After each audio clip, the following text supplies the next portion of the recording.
Hello friend, स्वागत है आप सभी का अपने यूट्यूब चैनल आद्या स्टडी एकेडमी में। मैं आशा करती हूँ आप सभी बहुत अच्छे होंगे और अपनी तैयारी बहुत अच्छी तरीके से कर रहे होंगे।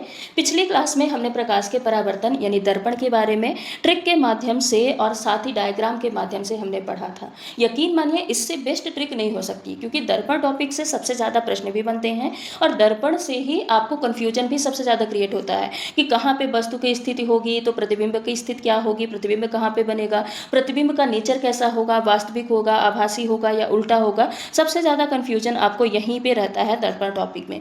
इसको हमने ट्रिक के माध्यम से पढ़ा है और सबसे बेस्ट ट्रिक है। अगर आपने अभी तक ये क्लास जाके दर्पण की नहीं देखी है तो आप जरूर जाके देखिएगा। मुश्किल से 20 से 25 मिनट की क्लास है और यकीन मानिए अगर आप 20 से 25 मिनट आप इस क्लास में बने रहते हैं तो आपको दर्पण टॉपिक से बनने वाले सिंगल प्रश्न भी गलत नहीं होंगे, इसकी गारंटी है। तो आप ये क्लास जाके जरूर देखिएगा। साथ ही अगर आप कम समय में साइंस की बेहतर तैयारी करना चाहते हैं तो इसी यूट्यूब चैनल आद्या स्टडी एकेडमी में सीटेट 2026 के नाम से एक प्लेलिस्ट मौजूद है, जहां पे सारी क्लासेस सीक्वेंस वाइज डली हैं। आप जाके एक एक क्लास वहां से कंप्लीट कर सकते हैं। इससे आपका कंटेंट वाला पोर्शन यानी सिलेबस कंप्लीट हो जाएगा और सिलेबस के बाद हम यहाँ पे पीवाईक्यू क्वेश्चन की प्रैक्टिस करेंगे और साथ ही नई क्वेश्चन की भी प्रैक्टिस करने वाले हैं। तो इसी यूट्यूब चैनल से आपकी साइंस पेपर 2 की कंप्लीट तैयारी हो जाएगी, इसकी गारंटी है। और इसके बाद आपको साइंस की तैयारी के लिए कोई दूसरा वीडियो देखना नहीं पड़ेगा। सिलेबस भी कंप्लीट हो जाएगा, पीवाईक्यू क्वेश्चन की भी प्रैक्टिस हो जाएगी और नए क्वेश्चन की भी प्रैक्टिस यहाँ से आपकी हो जाएगी। तो अगर आप कम समय में साइंस की बेहतर तैयारी करना चाहते हैं ना, तो इससे अच्छा मौका आपको नहीं मिलने वाला। आप हमारे यूट्यूब चैनल आद्या स्टडी एकेडमी के साथ जरूर जुड़िएगा। बाकी आज की इस क्लास में हम प्रकाश के अपवर्तन के बारे में पढ़ने वाले हैं। प्रकाश का अपवर्तन जो होता है, प्रकाश के अपवर्तन के सिद्धांत पे कौन काम करता है? तो प्रकाश के अपवर्तन के सिद्धांत पे काम करता है लेंस। तो आज हम लेंस को भी ट्रिक के माध्यम से पढ़ने वाले हैं। सबसे बेस्ट ट्रिक होगी, तो आप वीडियो पे लास्ट तक जरूर बने रहिएगा। साथ ही आप सभी से रिक्वेस्ट है कि अगर आप चैनल पे नए हैं तो चैनल को सब्सक्राइब करके वीडियो को लाइक जरूर कर दीजिएगा। तो चलिए स्टार्ट करते हैं पढ़ना प्रकाश के अपवर्तन के बारे में या रिफ्रैक्शन ऑफ लाइट।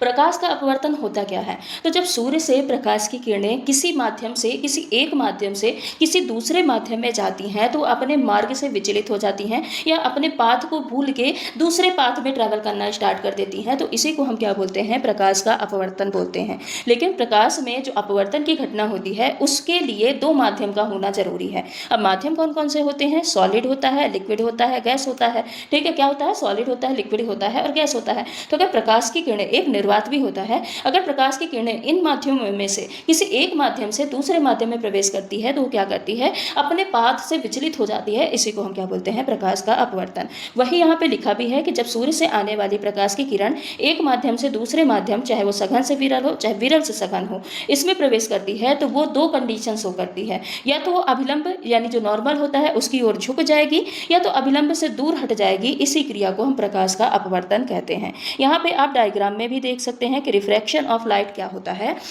देखिए यहाँ पे क्या है? दो माध्यम है। ऊपर का माध्यम क्या है? एयर। एयर क्या है? एक विरल माध्यम है। रेयर मीडियम को हम क्या बोलेंगे? इसको हम विरल माध्यम बोलेंगे। और नीचे का जो माध्यम क्या है? ग्लास है। ग्लास क्या है? एक घना माध्यम है या फिर इसको हम डेंसर माध्यम या सघन माध्यम बोलेंगे। क्या बोलेंगे? सघन माध्यम। तो अब प्रकाश की किरण आ रही है, जो आने वाली प्रकाश की किरण होती है उसको हम क्या बोलते हैं? इंसिडेंट रे, या फिर हिंदी में हम क्या बोलते हैं? आपतित किरण। क्या बोलते हैं? आपतित किरण। तो जब आपतित किरण रेयर मीडियम से विरल माध्यम से किसमें जाती है? सघन माध्यम में। किसमें जा रही? सघन माध्यम में या डेंसर मीडियम में जा रही। तो वो अपने पाथ से क्या होती है? विचलित हो जाती है। देखिए उसका ओरिजिनल पाथ क्या है? ऐसे आना था। जो आपतित किरण है इसको ऐसे जाना था, लेकिन ये जो आपतित किरण एक माध्यम से विरल माध्यम से सघन माध्यम में जा रही, तो ये क्या हो रही है? थोड़ा सा अभिलंब की ओर इसका झुकाव दिख रहा है। तो इसी को हम क्या बोलते हैं? इसी को हम रिफ्रैक्शन ऑफ लाइट, प्रकाश का अपवर्तन बोलते हैं। अब देखिए यहाँ पे दो कंडीशन होती है। एक विरल माध्यम से सघन माध्यम में प्रकाश की किरण गई और दूसरा क्या है? दूसरा मान लेते हैं ऊपर सघन माध्यम है और नीचे क्या है? विरल माध्यम है। इसमें प्रकाश की किरण जा रही तो क्या होगा? ये अभिलंब हो जाएगा। यहाँ से ये प्रकाश की किरण जा रही है, इसको हम बोलते हैं आपतित किरण। अब इसको जाना तो ऐसे सीधे चाहिए था, लेकिन सघन से क्योंकि ये विरल में जा रही है तो ये क्या हो जाएगी? अभिलंब से दूर हट जाएगी। अब इसका रीजन क्या है? तो रीजन आप बिल्कुल अपने डेली यूज लाइफ एग्जाम्पल से समझिए। कि मान लीजिए आप किसी ऐसे माहौल में रह रहे हैं जहाँ पे बहुत ज़्यादा रिस्ट्रिक्शन है, आप कहीं जा नहीं सकते, कुछ बोल नहीं सकते हैं, तो आप दूसरे माध्यम में जा रहे हैं, यानी ऐसे माध्यम में जा रहे हैं जहाँ पे फुल टू आज़ादी है कि आप घूम सकते हैं, फिर सकते हैं, कुछ कहीं भी जा सकते हैं, बोल सकते हैं। तो आप क्या करेंगे? आप घूमेंगे फिरेंगे या फिर घर जाके बैठ जाएंगे? तो आप घूमना फिरना ही पसंद करेंगे ना। ऐसे ही प्रकाश की किरण भी होती है। प्रकाश की किरण सघन माध्यम में थी, बिल्कुल कंजेस्टेड एरिया में थी, वो बंधी थी, कहीं जा नहीं सकती, कहीं घूम नहीं सकती। इससे अगर वो पार करके जा रही है विरल माध्यम में जहाँ पे फुल टू आ जाती है, तो क्या करती है? घूमने फिरने लगती है। अभिलंब क्या होता है? उसका घर होता है। तो अभिलंब यानी नॉर्मल अपने घर में ना जाके वो घूमने फिरने लगती है। इसको हम क्या बोलते हैं? प्रकाश का अपवर्तन बोलते हैं। ठीक है। अब एक कंडीशन क्या होती है? विरल माध्यम से अगर सघन में जा रही, यानी जहाँ पे प्रकाश की किरण आज़ादी से बिल्कुल घूम फिर सकती थी, उसके बाद वो जा रही है ऐसे माध्यम में जहाँ पे उसको घूमना फिरना बिल्कुल क्या है? अलाउड ही नहीं है। तो वो क्या करेगी? चुपचाप जाके घर के पास बैठ जाएगी। तो इसको हम क्या बोलते हैं? इसको भी प्रकाश का हम अपवर्तन बोलते हैं। और यही दो कंडीशन होती है प्रकाश के अपवर्तन की। एक विरल से अगर सघन में जा रही तो क्या होगी? अभिलंब के पास आ जाएगी। और अगर सघन से विरल में जा रही तो क्या होगा? तो अभिलंब से दूर हट जाएगी। यही क्या होते हैं? दो कंडीशन होते हैं प्रकाश के अपवर्तन के। देखिए यहाँ से ये एग्जाम्पल भी बनता है कि अगर किसी ग्लास में हम किसी पेंसिल को या किसी रॉड को डालते हैं तो वो हल्का सा हमको मुड़ा हुआ दिखाई देता है। इसका कारण क्या है? तो इसका कारण है प्रकाश का अपवर्तन। क्या है? प्रकाश का अपवर्तन। बाकी नोट में वही लिखा है कि प्रकाश से आने वाली किरण अगर विरल से सघन माध्यम में जा रही तो क्या करेगी? अभिलंब की ओर झुक जाएगी। विरल से सघन माध्यम में जा रही। वहीं इसका अपोजिट अगर सघन से जा रही विरल में, सघन से विरल में जा रही है तो क्या होगा? अभिलंब से वो क्या हो जाएगी? दूर हट जाएगी। अपवर्तन का सीधा सीधा मतलब यही होता है कि प्रकाश का विचलन या फिर भ्रम या फिर धोखा, यानी प्रकाश अपने पथ में ना ट्रैवल करके जो अभिलंब के पास आ जाती है या अभिलंब से दूर हट जाती है, उसी को हम क्या बोलते हैं? अपवर्तन। और अगर सिंगल वर्ड में अपवर्तन का डेफिनेशन पूछी जाए तो क्या होता है? प्रकाश का विचलन या फिर भ्रम या फिर धोखा। अब अपवर्तन के कुछ उदाहरण भी होते हैं, जैसे पानी में सिक्के का ऊपर उठा दिखाई देना, ये किसका उदाहरण होता है? अपवर्तन का उदाहरण होता है। तारों का टिमटिमाना, ये भी अपवर्तन का उदाहरण होता है। पानी में डूबी हुई छड़ का मुड़ा हुआ दिखाई देना या पेंसिल का मुड़ा हुआ दिखाई देना, ये भी क्या होता है? अपवर्तन का उदाहरण होता है। अब देखिए यहाँ पे दो कंडीशंस बनी है, अभी हमने पढ़ा है, या तो प्रकाश की किरण विरल से सघन माध्यम में जाएगी या तो सघन से विरल माध्यम में जाएगी। तो पहला हम देखते हैं, अगर प्रकाश की किरण विरल से सघन माध्यम में जा रही। विरल सघन आप समझ गए ना? विरल मतलब जो दूर दूर हो, जैसे एयर। सघन मतलब क्या है? जो पास पास हो। अगर मान लीजिए प्रकाश की किरण एयर से और लिक्विड में भी जा रही तब भी वो विरल से सघन कहाएगा। और लिक्विड से अगर वो ग्लास में जा रही, यानी ठोस में या सॉलिड में जा रही, तब भी वो विरल से सघन का आएगा। ठीक है। तो अगर प्रकाश की किरण विरल से सघन माध्यम में जा रही तो एक तो क्या होगा? अभिलंब की ओर वो क्या हो जाएगी? झुक जाएगी। और इस कंडीशन में जो आपतन कोण होता है ना, वो क्या होता है? बड़ा होता है। किसके? परावर्तन कोण के। आपतन कोण परावर्तन कोण से क्या होता है? बड़ा होता है। ठीक है। और जो स्पीड होती है, स्पीड क्या हो जाती है? कम हो जाती है। स्पीड क्या होती है यहाँ पे? कम हो जाती है। और जो तरंग दैर्घ्य यानी लेमडा होता है, लेमडा भी क्या हो जाता है? कम हो जाता है। एक चीज है जो नहीं बदलती, उसको हम क्या बोलते हैं? फ्रीक्वेंसी। क्या होता है? फ्रीक्वेंसी। जो फ्रीक्वेंसी होती है, आवृत्ति होती है ना, आवृत्ति सेम बनी रहती है, आवृत्ति कभी भी चेंज नहीं होती है। दूसरी कंडीशन क्या है? जब प्रकाश की किरण सघन माध्यम से विरल माध्यम में जा रही, सघन माध्यम से विरल माध्यम में जाएगी तो इस कंडीशन में जो प्रकाश की किरण है ये क्या हो जाएगी? अभिलंब से दूर हट जाएगी। देखिए यहाँ पे मैं आपको एक बार आपतन कोण और परावर्तन कोण का क्या बोलते हैं, जो एंगल बनता है, इसका कॉन्सेप्ट समझा देती हूँ। तो देखिए पहला हम क्या रखते हैं? सघन से विरल रखते हैं। सघन से विरल। तो आप सघन से विरल में जब जाएगी तो ये क्या है? आपतन कोण, आपतित किरण है। तो आपतित किरण यहाँ पे अभिलंब से जो कोण बनाएगी उसको हम क्या बोलेंगे? आपतन कोण। अब प्रकाश की किरण को ऐसे जाना था लेकिन विरल में जा रही तो ये ऐसे चली जाएगी। तो यहाँ पे जो परावर्तन कोण है ये क्या हो जाएगा? बड़ा हो जाएगा। यहाँ पे परावर्तन कोण क्या हो जाएगा? बड़ा हो जाएगा। तो ये सघन से विरल के लिए है। ऐसे ही विरल से अगर सघन जाएगी तो प्रकाश की किरण अभिलंब, ये नॉर्मल न जाके क्या हो जाएगी? अभिलंब के थोड़ा पास आ जाएगी। तो जब पास हो जाएगी तो यहाँ पे परावर्तन कोण क्या हो जाएगा? छोटा हो जाएगा। यही क्या है? बड़ा और छोटा का कॉन्सेप्ट है। तो सघन से अगर विरल माध्यम में प्रकाश की किरण जा रही है तो एक तो ये है कि वो अभिलंब से दूर हट जाएगी। यहाँ पे भी जो फ्रीक्वेंसी होती है, फ्रीक्वेंसी कभी भी नहीं बदलती है। फ्रीक्वेंसी जो होती है ये भी सेम बनी रहती है। उसके अलावा जो तरंग दैर्घ्य है, तरंग दैर्घ्य क्या हो जाता है? यहाँ पे बढ़ जाता है। और जो अभिलंब है, जो प्रकाश की किरण है वो अभिलंब से दूर चली जाती है। इस कारण से जो आपतन कोण है, आपतन कोण क्या होता है? यहाँ पे यहाँ पे आपतन कोण लिखेंगे। आपतन कोण क्या होता है? आपतन कोण छोटा होता है किससे? परावर्तन कोण से। आपतन कोण किससे छोटा होता है? यहाँ पे परावर्तन कोण से छोटा होता है सघन से विरल जाने में। ठीक है, और स्पीड जो होती है, स्पीड क्या होती है यहाँ पे? स्पीड क्या होती है यहाँ पे? बढ़ जाती है। स्पीड क्या होती है? बढ़ जाती है। अब यहाँ पे एक नियम भी बनता है जिसको हम बोलते हैं स्नेल का नियम। क्या बोलते हैं? स्नेल का नियम।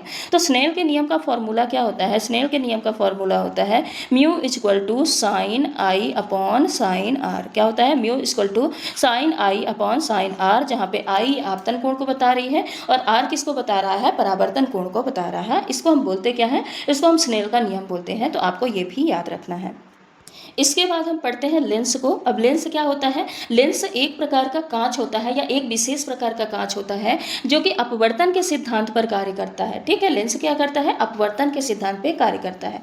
अब लेंस दो प्रकार के होते हैं, एक होता है उत्तल लेंस और दूसरा क्या होता है? अवतल लेंस। क्या है? एक है उत्तल लेंस और दूसरा क्या है? अवतल लेंस। देखिए, ये जो कॉन्केव लेंस होता है यानी अवतल लेंस होता है, ये बीच में पतला होता है और किनारे में मोटा होता है। और जो कॉन्वेक्स लेंस होता है यानी उत्तल लेंस होता है, किनारे में पतला होता है और बीच में क्या होता है? मोटा होता है।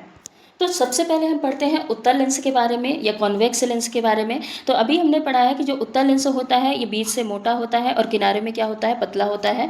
साथ ही जो जितनी भी प्रकाश की किरणें होती है ना, उसको एक बिंदु पे फोकस करने का काम करता है।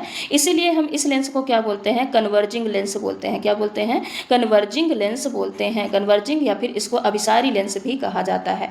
अगर पूछा जाए कि उत्तल लेंस किस नेचर का होता है, तो उत्तल लेंस किस नेचर का होता है? कन्वर्जिंग नेचर का या फिर अभिसारी प्रकृति का होता है। मानव नेत्र यानी जो ह्यूमन आई है, ह्यूमन आई में जो उत्तल लेंस जो लेंस प्रयुक्त होता है वो कौन सा लेंस होता है? वो एक प्रकार का उत्तल लेंस ही होता है। और उत्तल लेंस का उपयोग कहाँ कहाँ किया जाता है? तो जासूसों द्वारा उपयोग किया जाता है इसका, दूरबीन में फोकस करने पर इसका उपयोग किया जाता है, मैग्निफिकेंट लेंस में भी उत्तल लेंस का उपयोग किया जाता है।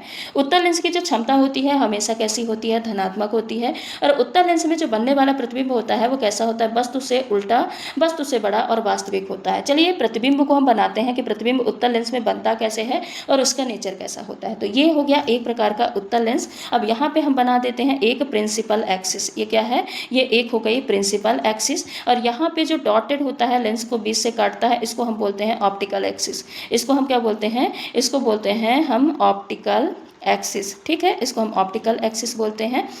अब यहाँ पे हम बनाते हैं इनफाइनाइट। ये क्या हो जाएगा? हमारा इनफाइनाइट हो जाएगा। ये सेंटर ऑफ कर्वेचर हो जाएगा और ये क्या हो जाएगा? फोकस। ये क्या है? यहाँ पे पोल हो जाएगा जिसको हम प्रकाशिक केंद्र बोलते हैं। अब क्योंकि ये लेंस है तो यहाँ पे फोकस भी दो होगा, सेंटर ऑफ कर्वेचर भी दो होगा और यहाँ पे क्या हो जाएगा? यहाँ पे होगा इनफाइनाइट। ठीक है, ये चीज़ें तो आपको समझ में आ गई होंगी। अब यहाँ पे हम वस्तु बनाना स्टार्ट करते हैं, वस्तु रखते हैं और प्रतिबिंब बनाना स्टार्ट करते हैं। जिसके लिए मैं आपको यहाँ पे एक ट्रिक बता देती हूँ कि जो हम गोल सा बनाएंगे ना, गोल सा किसके लिए होगा? वस्तु के लिए होगा। और जो हम चौकोर बॉक्स बनाएंगे ये किसके लिए होगा? इमेज या फिर प्रतिबिंब के लिए होगा। ठीक है, ये हमारी ट्रिक है। अब हम पहली वस्तु रखना स्टार्ट करते हैं। पहली वस्तु हमारी क्या है? पहली वस्तु ये हमने रखा है अनंत पे। तो अगर हम अनंत पे किसी वस्तु को रखते हैं तो जो उसका प्रतिबिंब है उसका प्रतिबिंब कहाँ पे बन जाता है? ये हमारा पहला प्रतिबिंब बना फोकस पे। ये हमारी पहली वस्तु है। अब देखिए यहाँ पे एक चीज़ और याद रखिएगा कि जो ये साइड होती है ना, ये कैसी होती है? पॉजिटिव होती है। और इधर की जो साइड होती है वो कैसी होती है? निगेटिव होती है लेंस में। ठीक है, अब हमने पहली वस्तु तो रख दी अनंत पे, अनंत पे वस्तु हमने रखी तो उसका जो प्रतिबिंब बना कहाँ पे बना? F2 यानी फोकस पे बना। अब दूसरी हम वस्तु को आगे खिसकाते हैं, तो आगे खिसकाएंगे तो अनंत और सेंटर ऑफ कर्वेचर पे दूसरी वस्तु आ जाएगी। तो ये दूसरी वस्तु आई अनंत और सेंटर ऑफ कर्वेचर के बीच में, तो प्रतिबिंब भी एक स्टेप आगे खिसक जाएगी। कहाँ पहुंच जाएगी? फोकस और सेंटर ऑफ कर्वेचर के बीच में। ये बन गई दूसरी प्रतिबिंब। अब हम तीसरी वस्तु रखते हैं कहाँ पे? सेंटर ऑफ कर्वेचर पे। ये तीसरी वस्तु रखे तो तीसरी प्रतिबिंब भी कहाँ पे खिसक के पहुंच जाएगी? सेंटर ऑफ कर्वेचर में ही पहुंच जाएगी। वो भी एक स्टेप खिसकेगी तो कहाँ पहुंच जाएगी? सेंटर ऑफ कर्वेचर में। चौथी स्थिति है, चौथी जो प्रतिबिंब हमने वस्तु जो हमने रखा है वो सेंटर ऑफ कर्वेचर और फोकस के बीच में। ये हमारा क्या है? ये हमारी चौथी वस्तु है। तो चौथा प्रतिबिंब भी कहाँ पे बनेगा? सेंटर ऑफ कर्वेचर और अनंत के बीच में। ये हमारा चौथा प्रतिबिंब बना। अब पांचवी जो है, पांचवी वस्तु कहाँ पे रखी जाएगी? पांचवी वस्तु हम रखते हैं कहाँ पे? फोकस पे। ये क्या है, पांचवी वस्तु। तो पांचवा प्रतिबिंब कहाँ पे बनेगा, पांचवा प्रतिबिंब जाके बनेगा अनंत पे। अब छठी वस्तु हम कहाँ पे रखते हैं, तो छठी वस्तु को हम रख देते हैं फोकस और पोल के बीच में। ये हमारी क्या हो गई, छठी वस्तु हो गई। तो छठा प्रतिबिंब, अब देखिए अनंत से बाहर जा नहीं सकता, इसलिए जो छठे नंबर का प्रतिबिंब है वो किधर बन जाएगा, इधर ही जाके ये प्रतिबिंब का निर्माण हो गया। ठीक है, तो ये हो गया किसमें, उत्तल लेंस में प्रतिबिंब का निर्माण, जो कि बिल्कुल एग्जैक्ट सेम होता है अवतल दर्पण के जैसे। अब यहाँ पे हम प्रतिबिंब की प्रकृति देखते हैं, तो यहाँ पे जो एक नंबर की प्रतिबिंब बनी है, ये प्रतिबिंब कैसी होती है, सबसे छोटी होती है। कैसी होती है, सबसे छोटी प्रतिबिंब होती है। तो ये क्या होती है, छोटी तो होती है लेकिन सबसे छोटी प्रतिबिंब नहीं होती। जो तीसरे नंबर की प्रतिबिंब बनती है ये कैसी होती है, वस्तु के बराबर होती है। अब वस्तु के बराबर क्यों होती है, क्योंकि जहाँ पे हमने सेंटर ऑफ कर्वेचर पे तीसरे नंबर की वस्तु रखी, तो सेंटर ऑफ कर्वेचर पे तीसरे नंबर की प्रतिबिंब भी बनी, इसीलिए ये क्या होती है, आपस में बराबर होती हैं।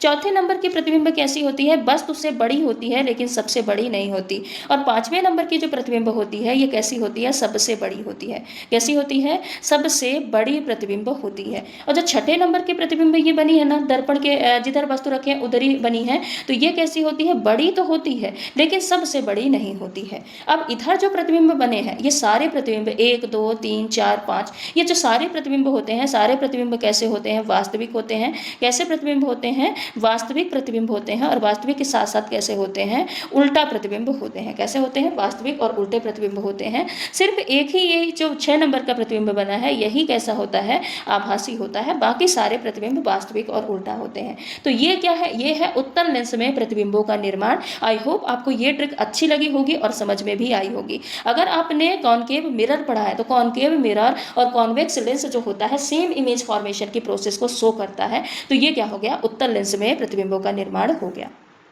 अब हम पढ़ते हैं अवतल लेंस के बारे में। कॉनकेव लेंस क्या होता है, तो जो कॉनकेव लेंस होता है ना, इसकी वैल्यू कैसी होती है, इसकी वैल्यू ऋणात्मक होती है या फिर माइनस में होती है, क्योंकि इसका जो प्राथमिक फोकस बिंदु होता है ना, ये क्या होता है, पीछे की ओर होता है। अवतल लेंस क्या करता है, प्रकाश को फैलाने का काम करता है, इसीलिए इसको हम डाइवर्ज लेंस बोलते हैं। क्या बोलते हैं, डाइवर्जिंग लेंस इसको हम बोलते हैं। ठीक है, उत्तल लेंस क्या करता था, कन्वर्ज करने का काम, प्रकाश को इकट्ठा करने का काम करता था, इसीलिए इसको हम कन्वर्जिंग लेंस बोलते थे। अब ये प्रकाश को फैलाने का काम करता है, इसीलिए इसको हम क्या बोलते हैं, इसीलिए इसको हम क्या बोलते हैं, डाइवर्जिंग लेंस बोलते हैं, यानी प्रकाश को फैलाने वाला। इसको हम हिंदी में अपसारी लेंस भी कहते हैं। अवतल लेंस में जो प्रतिबिंब बनता है ना, वो कैसा बनता है, वस्तु से सीधा और वस्तु से छोटा और आभासी बनता है। ये आगे हम डायग्राम के माध्यम से देखेंगे।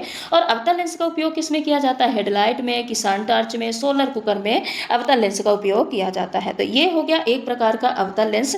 अब यहाँ पे हम एक प्रिंसिपल एक्सिस बना लेते हैं। ये क्या हो जाएगी, एक प्रिंसिपल एक्सिस। और यहाँ पे जो होता है ये क्या होती है, ऑप्टिकल एक्सिस होती है। सेम प्रोसेस यहाँ पे इनफाइनाइट हो जाएगा और यहाँ पे क्या हो जाएगा, सेंटर ऑफ कर्वेचर, और यहाँ पे फोकस, यहाँ पे F2 यानी फोकस 2, सेंटर ऑफ कर्वेचर 2, और क्या हो जाएगा, इनफाइनाइट। इधर की साइड क्या होगी, नेगेटिव होगी, और इधर की साइड क्या हो जाएगी, पॉजिटिव होगी। अब देखिए अवतल दर्पण में प्रतिबिंब कैसे बनता है। तो अवतल दर्पण में हम अगर यहाँ पे वस्तु को रखते हैं, अनंत में अगर हम वस्तु को रखेंगे तो उधर साइड ही फोकस पे जाके क्या हो जाएगा, प्रतिबिंब का निर्माण हो जाएगा। अनंत पे वस्तु को रखें तो फोकस पे बना, और अनंत के अलावा अगर हम कहीं पे भी वस्तु को रखते हैं, यहाँ पे हम सेंटर ऑफ कर्वेचर में रख दिए, सेंटर ऑफ कर्वेचर और अनंत के बीच में रख दिए, या सेंटर ऑफ कर्वेचर और फोकस के बीच में रख दिए, हम कहीं पे भी वस्तु को रखेंगे तो इमेज बनेगी कहाँ, ये जो पोल होता है, प्रकाशिक केंद्र और फोकस, यहीं पे इमेज सारी बनेंगी। इसीलिए जो इमेज होती है ना, अब लेंस के इतने पास होती हैं, ये ट्रिक आपको हमेशा याद रखनी है कि लेंस या फिर दर्पण के प्रतिबिंब जितने ही पास होगा उतना ही छोटा होगा, जितना पास होगा उतना ही छोटा होगा, और जितना दूर जाता जाएगा उतना ही क्या होता है बड़ा होता जाता है। तो अब क्योंकि इसमें अवतल लेंस में जो प्रतिबिंब बनता है सारे फोकस और पोल के बीच में ही बनते हैं, यानी सारे प्रतिबिंब लेंस के बिल्कुल पास में बनते हैं, इसीलिए सारे प्रतिबिंब कैसे होंगे, सीधा होंगे।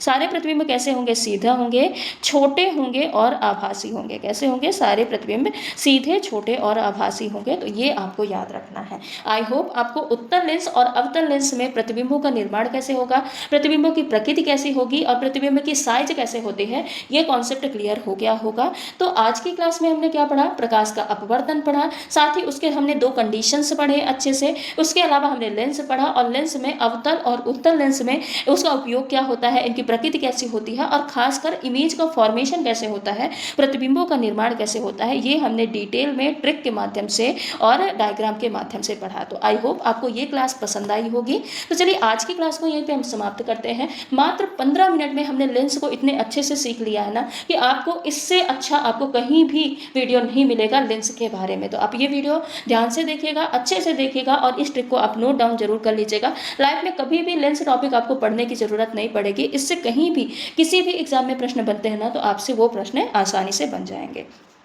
तो चलिए आज की क्लास को यहीं पर समाप्त करते हैं, मिलते हैं अगली क्लास में। अगली क्लास में हम क्या पढ़ेंगे, थोड़े से कुछ और जो प्रकाश की घटनाएं होती हैं जैसे कि पूर्णांतरिक परावर्तन है, विवर्तन है, इन घटनाओं को प्रकाश का प्रकीर्णन, प्रिज्म वगैरह थोड़ा सा हम पढ़ेंगे। उसके बाद हम यहीं पे मानव नेत्र और मानव नेत्र संबंधी जो दोष होते हैं, दृष्टि दोष जो होते हैं, उनको हम अगली क्लास में पढ़ने वाले हैं। तो अगली क्लास भी जो होगी ना ये आपके लिए बहुत इंपॉर्टेंट होगी और उससे प्रश्न भी बनते हैं, तो आप उससे भी जरूर जुड़िएगा। ठीक है, बाकी आज की क्लास को हम यहीं पर समाप्त करते हैं, मिलते हैं अगली क्लास में। तब तक के लिए अगर आप चैनल पर नए हैं तो चैनल को सब्सक्राइब कर लीजिएगा, वीडियो को लाइक कर दीजिएगा, साथ ही बेल आइकन को भी हिट कर दीजिएगा ताकि कोई भी वीडियो अपलोड की जाए तो उसका नोटिफिकेशन आप तक सबसे पहले पहुंच पाए। धन्यवाद।